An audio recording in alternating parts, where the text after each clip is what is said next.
FPAI द्वारा media के साथ एक प्रेस कॉन्फ्रेंस का आयोजन किया गया। Family planning association of India Agra branch द्वारा दिनांक 28 जुलाई 2023 को सुरक्षित गर्भपात एवं परिवार नियोजन पर मीडिया के साथ संगोष्ठी का आयोजन किया गया, जिसमें डॉक्टर अरुण तिवारी, भूतपूर्व अध्यक्ष एवं Parag Dutt Sharma, general manager FPAI Agra branch द्वारा क्लिनिक में दी जाने वाली सेवाएं जैसे परिवार नियोजन, सुरक्षित गर्भपात, सुरक्षित मातृत्व, यौन व प्रजनन स्वास्थ्य के बारे में बताया गया। साथ में मीडिया से आए हुए प्रतिभागियों से अनुरोध किया गया कि सुरक्षित गर्भपात व परिवार नियोजन से संबंधित सही जानकारियों को समुदाय में पहुंचाएं जाए, जिससे असुरक्षित गर्भपात से होने वाली महिला मृत्यु दर को रोका जा सके। महिला नियोजन के बारे में भी ज्यादा से ज्यादा जानकारी लोगों तक पहुंचाई जा सके, ताकि अनचाहे गर्भ से महिलाएं बच सके। संस्था पिछले 21 वर्षों से समाज सेवा के कार्य कर रही है। Bureau reporter Dharmendra Thakur, cameraman Rinku के साथ। हाँ, मेरा नाम पराग दत्त शर्मा है और मैं इस संस्था में जनरल मैनेजर और रीजनल लीड के रूप में कार्य कर रहा हूँ। ये संस्था 1949 में शुरू हुई थी और इसका मुख्य उद्देश्य परिवार नियोजन के कार्यक्रमों को देश में आगे बढ़ाना तथा साथ में एक कॉम्प्रिहेंसिव अप्रोच लेके चलना था, जिसमें और भी चीज़ें सम्मिलित थी। इसमें एक अभी रिसेंटली जो हम चीज़ ले रहे हैं वो है सेफ अबॉर्शन, क्योंकि हम देख ही रहे हैं कि समाज में किस तरीके से चीज़ें हो रही हैं, खासतौर से जो अनसेफ अबॉर्शंस हो रहे हैं, जिसमें बहुत देखा भी गया है कि बहुत डेथ्स होती हैं फीमेल्स की, क्योंकि जिस तरीके से वो अनसेफ अबॉर्शन किए जाते हैं, चाहे वो कोई महिला जाकर के डायरेक्ट केमिस्ट के यहाँ से कोई दवाई ले लेती है, फिर उसको बहुत कॉम्प्लिकेशंस हो जाती हैं, तो उससे भी बहुत कैजुअलिटीज़ होती हैं। उस चीज़ की रोकथाम के लिए हम लोग यहाँ पर ये हॉस्पिटल चला रहे हैं, जिसमें एक मजबूत तरीके से हमारी क्वालिटी मेंटेन करी जाती है। और यहाँ पर जो गायनिकोलॉजिस्ट हैं, MBBS डॉक्टर हैं, वो यहाँ पर बैठती हैं, सारे जितने भी एबॉर्शन के केसेस हैं वो उसको करती हैं। और इसके साथ साथ हमारा मेन जो उद्देश्य रहता है वो काउंसलिंग का भी रहता है, क्योंकि बहुत सी चीज़ें ऐसी होती हैं जो केवल डायरेक्ट जिसको सर्विस की भी ज़रूरत नहीं है, उससे पहले काउंसलिंग की चीज़ों से भी वो ठीक हो सकती है। कोई काउंसलर है अच्छी तरीके से काउंसलिंग, क्योंकि भ्रमित कम्युनिटी है, भटक जाती है चीज़ों को, जो पुराने ज़माने से चली आ रही हैं जो चीज़ें, जो रीति रिवाज चले आ रहे हैं या जो मान्यता हैं, उन मान्यताओं को वो उस चीज़ को आगे उसी चीज़ को ले जा रही है। तो वो सब चीज़ों के लिए भी हम लोग यहाँ पे काउंसलिंग करते हैं। तो किशोरियों को लेकर भी आपको कोई कैंप लगता है, उन्हें बीमारियों की जानकारी देना? बिल्कुल लगता है। हमारा ये दो तरीके से देखा जा रहा है, एक तो किशोरियों के लिए जो स्कूल में जाती हैं किशोरियाँ, और एक जो किसी कारणवश स्कूल नहीं जा पा रही हैं, जो कम्युनिटी में है, बहुत गरीब तबका है, उन लोगों के बीच में भी हम लोग अलग से स्पेसिफिक कैंप्स लगाते हैं, उन्हीं के डोर स्टेप पे जा करके, और उनको जो भी स्वास्थ्य सेवाएं दी जाती हैं। साथ में ही हमारा, जैसे आप देख रहे हैं, टेली कंसल्टेशन का भी हमने यहाँ पे शुरू करा है, रिसेंटली शुरू करा है। वैसे तो काफ़ी दो साल से चल रहा है, जब से कोविड आया था उस तब से चल रहा है, लेकिन अभी हमने इसको और ज़्यादा प्रचुर मात्रा में आगे बढ़ाने के लिए हमने कोशिश करी है। तो इसके लिए हमने एक कंसल्टेंट भी रखा है, उसके पास एक मोबाइल फ़ोन रहेगा, उसका एक नंबर है पर्टिकुलर, और वहाँ पे अगर आप फ़ोन करेंगे तो आपको जैसी भी जानकारियाँ चाहिए स्वास्थ्य संबंधी, वो उनसे आप ले सकते हैं। सर, दवाइयाँ में वितरण होती हैं? दवाइयाँ वितरण नहीं होती हैं, लेकिन हाँ, जैसे कोई अगर एबॉर्शन केस यहाँ पे आ रहा है होने के लिए, जो हम करते हैं यहाँ पर, तो उनकी दो से 4 दिन की दवाइयाँ तो हम देते हैं साथ में, लेकिन अलग से कोई वितरण दवाइयों का नहीं होता।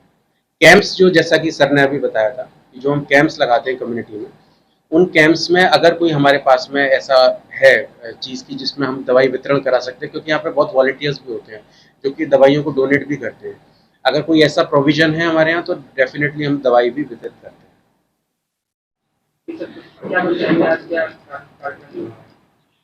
ये हमारी संस्था की आगरा ब्रांच की family planning association of India की जनरल बॉडी मीटिंग जो सालाना एक होती है, वो मीटिंग रही है आज की। उसमें हमारे जितने भी वॉलंटियर्स हैं वो सब लोग इस मीटिंग में हिस्सा लेते हैं, और हम लोग बहुत से इश्यूज़ को डिस्कस करते हैं, आगे के आने वाले प्लान्स के बारे में, और पिछले साल की जो रिपोर्ट्स हैं, हमने जो कार्रवाइयाँ करी हैं, उनके बारे में जानकारी देते हैं। कितने टाइम बाद होती है? साल में एक बार होती है। ये इस वर्ष की मीटिंग है, 2023 की मीटिंग है ये। हम लोग की आगे की प्लानिंग होती है अगले 1 साल के लिए कि हम लोग आगे की क्या क्या कार्रवाई करेंगे, और पिछले साल का जो रिपोर्ट होती है वो हम लोग पेश करते हैं। कितने एनजीओ शामिल हुए? हम लोग का अकेला एनजीओ है, हमारी अपनी जनरल बॉडी मीटिंग थी केवल हमारे एनजीओ की। इसके अलावा भी कुछ और होता है या केवल यही का है? मेन तो जनरल बॉडी मीटिंग में वॉलंटियर्स के साथ डिस्कस करते हैं और आगे की प्लानिंग करते हैं। जैसे हम लोग कोई हेल्थ कैंप्स आगे का करना चाहते हैं तो उसके बारे में डिस्कस करते हैं कि हम लोग कहाँ कहाँ क्या क्या कर सकते हैं। पहले भी हम लोगों ने वर्षों में कई कैंप्स बाहर भी ऑर्गेनाइज करे हैं। उसके अलावा हमारा एक क्लिनिक यहाँ पर चलता है जो हफ्ते में 6 दिन पेशेंट को सेवाएं दी जाती हैं यहाँ पर। लोकली आगरा में कितने कैंप लगाए जाते हैं महीने में या कुछ? हम लोग के कई कैंप्स लगते हैं, डिपेंड करता है प्रोजेक्ट्स के ऊपर। वो तो सीजन के हिसाब से होता है, जो फैमिली प्लानिंग के प्रोजेक्ट्स होते हैं। और भी बहुत सारे प्रोजेक्ट्स होते हैं जिसमें कि हम लोग जेंडर इक्वालिटी की बात करते हैं और जेंडर एम्पावरमेंट की बात करते हैं, जिसमें डिस्कस करते हैं महिलाओं के साथ में। वो प्रोजेक्ट्स भी हमारे होते हैं इसमें।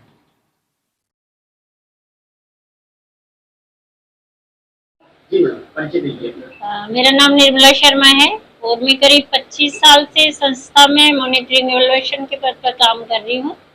और हमारा जो आज एक मीटिंग का फोकस था, मीडिया, प्रिंट मीडिया के साथ हमें एक मीटिंग करनी थी और हम चाहते थे कि मीडिया इस काम में हमारा पूरा सपोर्ट करे, क्योंकि जो असुरक्षित गर्भपात के कारण हजारों महिलाओं की मृत्यु हो जाती है, तो हम चाहते हैं कि ज़्यादा से ज़्यादा समुदाय में लोगों तक इस चीज़ को पहुंचाया जाए कि किसी भी प्रकार बिना डॉक्टर की सलाह के कोई भी महिला डायरेक्ट जाके मेडिकल से एबॉर्शन की पिल्स या दवाई नहीं खाएं। वो एक बार रजिस्टर्ड एमबीबीएस डॉक्टर के पास जाके कंसल्टेशन ले, उसके बाद ही वो अपना एबॉर्शन के लिए वो दवा खा सकती है। इसके साथ ही हम लोग यहाँ पे बहुत ही मलिन बस्ती, गरीब लोग, यहाँ तक कि जो की पॉपुलेशन के अंतर्गत लोग आते हैं, एमएसएम है, टीजी है, पीएलएचआईवी है, उन सब के लिए एक हॉस्पिटल सर्विस देता है। वो बहुत ही लो कॉस्ट सर्विसेज में हम क्वालिटी ऑफ केयर पे फोकस करते हैं। फ्री ऑफ कॉस्ट परिवार नियोजन के साधन वितरित करते हैं और इतना ही नहीं, हम उनको ये भी समझाते हैं कि किसी भी चीज को कैसे लिया जाता है, उसके क्या फायदे होते हैं, क्या नुकसान होते हैं। तो और इसके साथ जो गर्ल्स है, एजुकेशन पे हम लोग फोकस करते हैं। जो 10 से 14 साल या 24 साल के जो गर्ल्स बॉयज है, उनको हेल्थ संबंधी जानकारी देते हैं। लड़कियां जो एचबी के अभाव में, जिनका एचबी बहुत कम होता है, उनकी स्क्रीनिंग कराते हैं, जांच कराते हैं। अगर उनमें खून की कमी पाई जाती है तो ऐसी लड़कियों को डॉक्टर से दवा दिला के उनका हर महीने स्क्रीनिंग कराते हैं ताकि वो अपना एचबी को सही लेवल पे ला सके। Thank you. जी, मैं लेखा